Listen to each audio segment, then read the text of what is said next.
बघण्यात आले भरलेले सिलेंडर आहेत आणि ते पूर्ण वायर ओपन झाले आहेत आणि ते फायरची लाईन फिरते. काय उपयोग जर ते वायरच ओपन असेल तर आणि त्याचे ऑडिट करणार नाही आपल्याला तर मला तरी बोलवायला लागेल. मग आजकाल परिस्थिती कॅमेरा टाका. कॅमेरा टाका वरती. मोबाईलचा व्हिडिओ जिल्हा रुग्णालय रायगड. फायर एनओसी प्राप्त. फायर एनओसी झालेली आहे. विद्युत ऑडिट झालेलं नाही. स्ट्रक्चरल ऑडिट आहे. आता ह्या स्ट्रक्चरल ऑडिट आहेत म्हणाल अर्ध हॉस्पिटल पडायला निघाले. कोणाचंही विद्युत ऑडिट 2009 मध्ये ताई नगरपालिकेने नोटीस दिली आहे हे पडायला आलेली आहे धोकेदायक इमारत आहे. 2009 साली नगरपालिकेने दिलेली नोटीस आहे. अमरावतीला जी घटना झाली ते ऐकून मी अक्षरशः हलून गेले आणि म्हणून आम्ही इथे जिल्हा सामान्य रुग्णालयात आज आलो आणि नंतर आम्ही डॉक्युमेंट सुद्धा काढले. तर बघून खूप शॉक झाले आणि बघितलं ते खूप वाईट पण वाटलं आणि शॉकिंग पण झालं की इथे डॉक्युमेंट आहेत. यांचं विद्युत ऑडिट झालेलं नाही आहे कुठल्याच डिपार्टमेंटचं. मला या ठिकाणी सरकारला मंत्र्यांना प्रश्न विचारायचा आहे, तुम्ही मुळात फायर एनओसी दिली कशी जेव्हा वायरचंच ऑडिट झालेलं नाही. आज मेन जर आग कशामुळे लागते तर शॉर्ट सर्किटमुळे, वायर ओपन असल्यामुळे. आपलं जर जिल्हा रुग्णालय बघितलं तर अतिशय विकट परिस्थिती त्या ठिकाणी आहे. सगळीकडे वायर ओपन झाले आहेत, बुरशी लागली आहे. मग अनेक ठिकाणी फॉल सिलिंग डोक्यावर पडेल का अशी परिस्थिती आहे.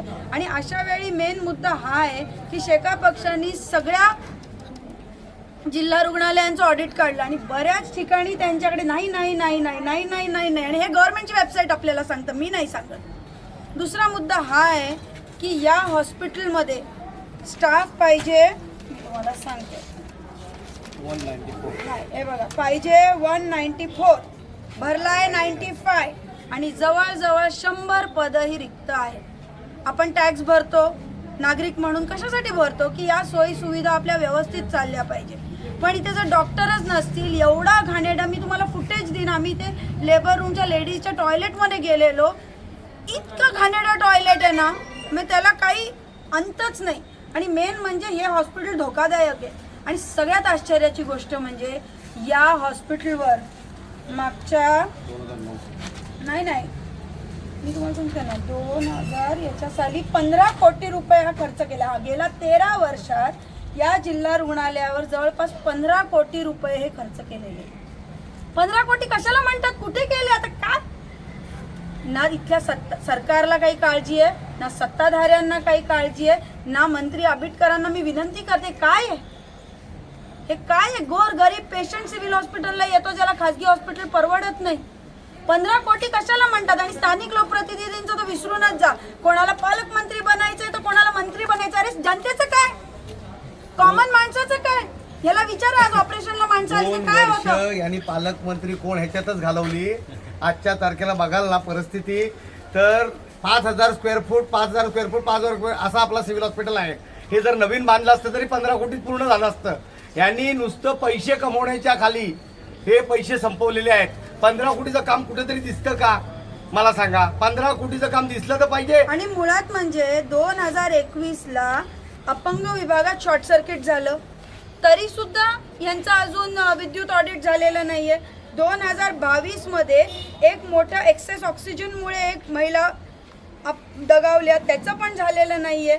26 मध्ये रुग्णालयाचा स्लॅब कोसळण्याची घटना झाली तरी कोणी काही बोलत नाही.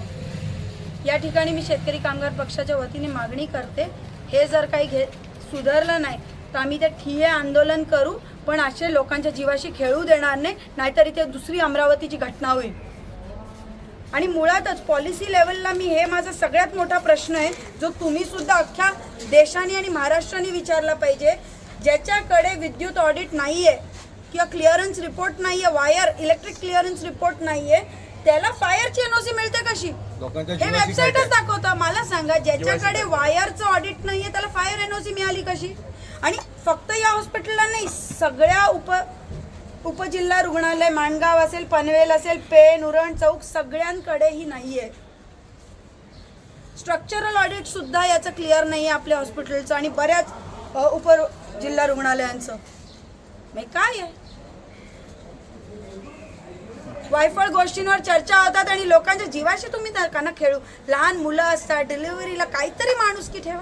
आजची परिस्थिती ताई तर अशी आहे ना, तर छोटस कट जरी लागलं ना ते काय करतात, अरे पनवेलला पडव, पेंडला पडव, तो पण अशी पेशंट परिस्थिती येत आहे. नाही. सिटी स्कॅन बंद आहे. बिचारे आमचे प्रतिनिधी 100 वेळा विचारतात. सिटी स्कॅन हा 4 ऑगस्ट पासून बंद आहे. मुंबईच्या जवळचं हे ठिकाण, एक सिटी स्कॅन रिपेअर करायला एवढे दिवस लागतात. सिटी स्कॅनची कॅपॅसिटी ऑलरेडी संपली. त्यांनी पत्र पण दिलं की सिटी स्कॅन हा नेहमी बंद पडणार, त्याला जबाबदार आम्ही नाही, कारण की आम्ही त्यांना सांगितलं की मशीनची कॅपॅसिटी संपलेली आहे टोटल. अरे 4 ऑगस्ट ते 26 ऑगस्ट सिटी स्कॅन बंद आहे. मग सोयी सुविधा मी तुम्हाला हे पण सांगते, माझ्या माध्यमातून, आता तो वेगळा विषय, आज विषय आपण फायर ऑडिटचा घेऊ. माझ्या माध्यमातून 2 कोटीचं सामान मी कोविडच्या वेळेस या हॉस्पिटलला डोनेट केलेलं. बऱ्याचशा वस्तू त्यातल्या नाही आहेत, ते मी पत्र देणार आहे CS ला की आहेत कुठे वस्तू. तो वेगळा विषय, पण विषय हा मुद्दा महत्वाचा आहे की इलेक्ट्रिक ऑडिट नसताना तुम्ही फायरची NOC दिली कशी. आणि उद्या इथे दुसरी अमरावतीची घटना झाली तर काय तुम्ही घटना झाल्यावर बोलणार आहेत? हे करा ते करा, फास्ट ट्रॅकमध्ये आलंय, ॲक्शन मोडमध्ये सरकार आलंय. तुम्ही काही घटना होण्याच्या आधी हे का करता? घटना व्हायची वाट कशाला बघता? ठीक आहे.